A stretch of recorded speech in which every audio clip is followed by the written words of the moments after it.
Yo, what's up, guys? Teacher Paul over here, and today we are reacting to a coffee request. This is from Whiplash, and Whiplash says, "Who claims Antarctica?" This is an educational video, and it's from the channel called Mastering Knowledge. The link is in the description if you want to watch it without my commentary, without my reaction to it. So yeah, go support the channel. Why is Norway claiming Antarctica? Is the name of the video. Let's check it out. And hi, Pranav, how are you doing? Guys, join us here on Twitch. We're live. Let's go. Today we're going to talk about Antarctica. Antarctica is in the southernmost portion of the world, and for those of you who are directionally challenged, Antarctica covers the South Pole, and not the North. So no, Santa Claus has no claim to Antarctica. Plus, he prefers to make his residence in the North Pole, and not the South Pole.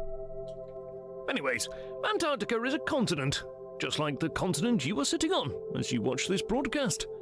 There is plenty of land and water in Antarctica, though it tends to be covered up by lots and lots of ice. What makes Antarctica different from most other continents is that it doesn't have any indigenous people to the land. Yes, people live in Antarctica right now, but they tend to be affiliated with gigantic research stations located on the continent.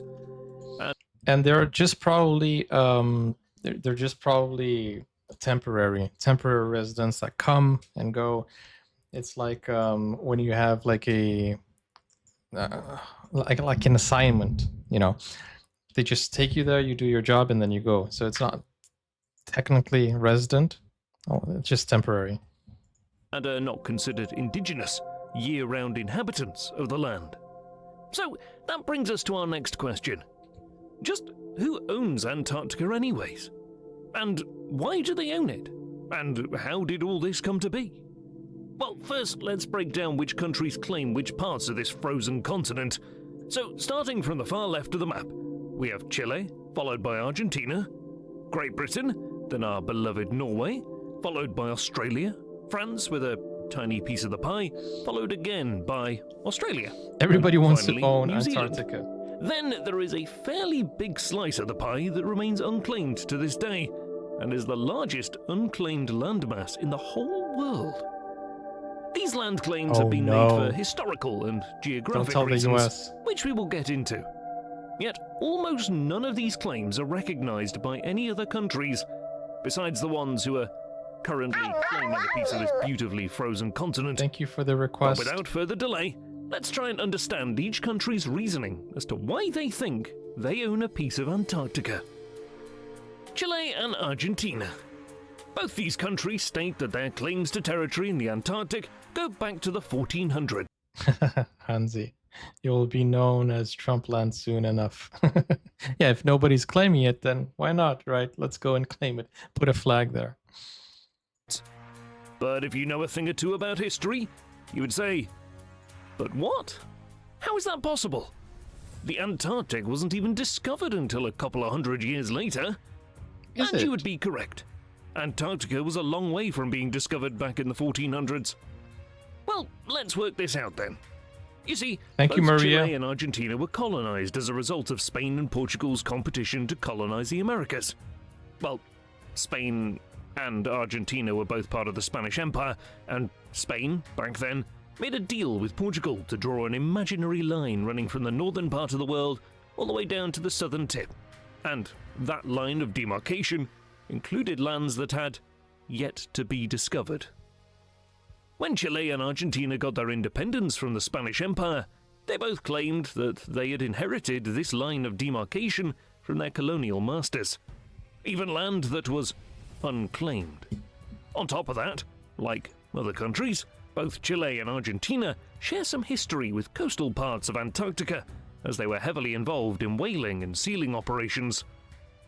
To make matters more complicated, is that Chile has a rather unique claim in that it argues that portions of underwater land may have been, at one point in time, geographically part of the Andes mountain range, which extends the length of Chile and acts as a physical border between Argentina and Chile. France. Well, this is perhaps the most boring of all claims, so let's discuss France's claims. According to the historical record, a French explorer discovered a small part of Antarctica's coast and decided to name it after his wife.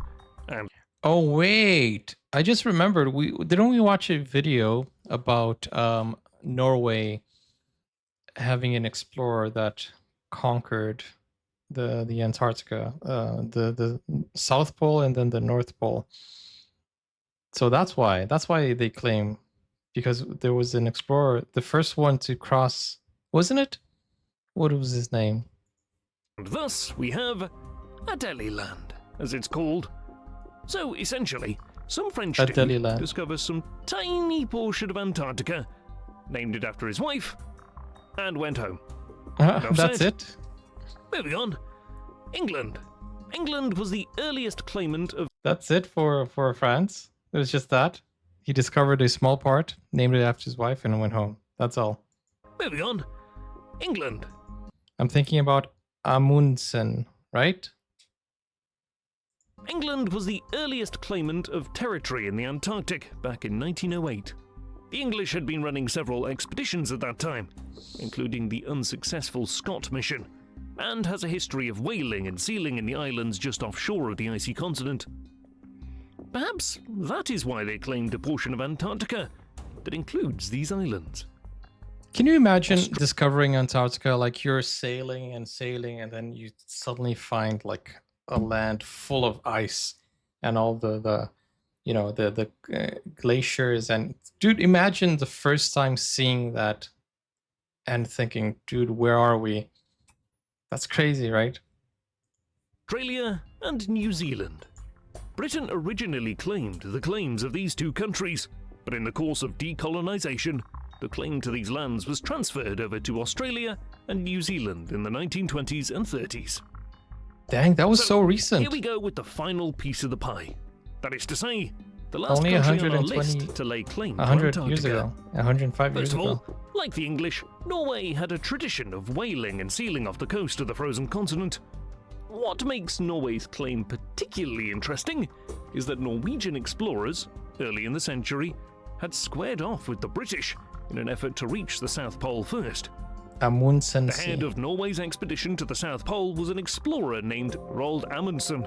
Told ya. Amundsen made his departure for the South Pole a few weeks before the ill-fated British expedition of Robert Falcon Scott. What was the difference between both expeditions?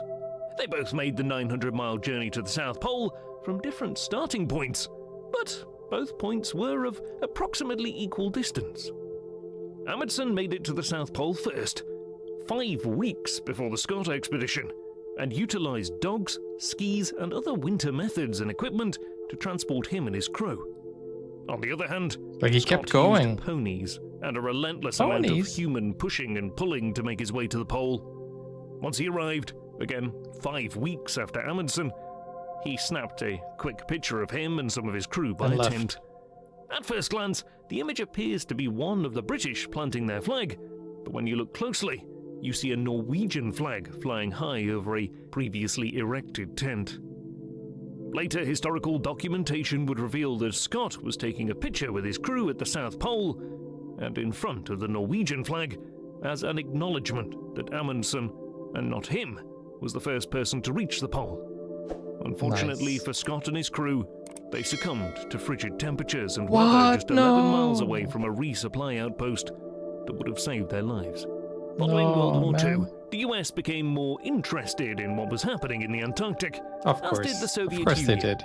and others. People and countries were weary of war and conflict, and the Antarctic Treaty was designed to promote peace in the Antarctic and, furthermore, scientific exploration. Treaty negotiations began in the late 1950s, and the treaty came into force in 1961. Interestingly enough, none of the signatories to the treaty, as of now there are 53 countries, are forced to recognize the original claims of countries like Great Britain and Norway. But the US and Russia do reserve the right to make territorial claims in the future. We also reacted to a full documentary talking about arming the Antarctica, where countries are sending their armies and building bases there. There's something really going on. I really think that the Antarctica has some hidden secrets there, you know. But let's see what happens in the future. So, what does this all mean? And why is it important? Well, with each passing day, the slow moving freight train of climate change is approaching. And as land masses melt and sea levels rise, it is worth pointing out that 80% of the world's fresh water lies in Antarctica. Wow, that is quite interesting. And honestly, if it freezes, the sea level is rising, right? Because of the melting glaciers. Can you imagine if it starts melting, then lots of land, if not all the land, will be underwater. It's crazy. Got to keep an eye out and see how it's going, if anything is melting. But it's interesting because it, the documentary we watched, they talked more about the resources and what people are trying to do in Antarctica. But I don't know, it feels like there's something different. There's something more to it. It feels like there's something that is untapped. There's a lot of mystery in this world, underwater, deep ocean. And I think Antarctica also has some very, very peculiar things, especially under the ice. Like, what are we going to find? Different species. I don't know. It's very interesting to see where things are going and what we will discover along the way, right? With that said, guys, thank you so much, Whiplash, for requesting this video. This is a very interesting video. Go check it out. Go check out the other videos on mastering knowledge. The link is in the description. And what do you guys think? Do you think one country should own Antarctica or no? Or do you think many countries the way it is now? And who do you think? I mean, if temperatures do keep rising, maybe Antarctica will have more people living there in the future. I don't know. I have no idea. Is it all ice? Or does it have some land that people can actually live on? I don't know. We should watch more things about the Antarctica.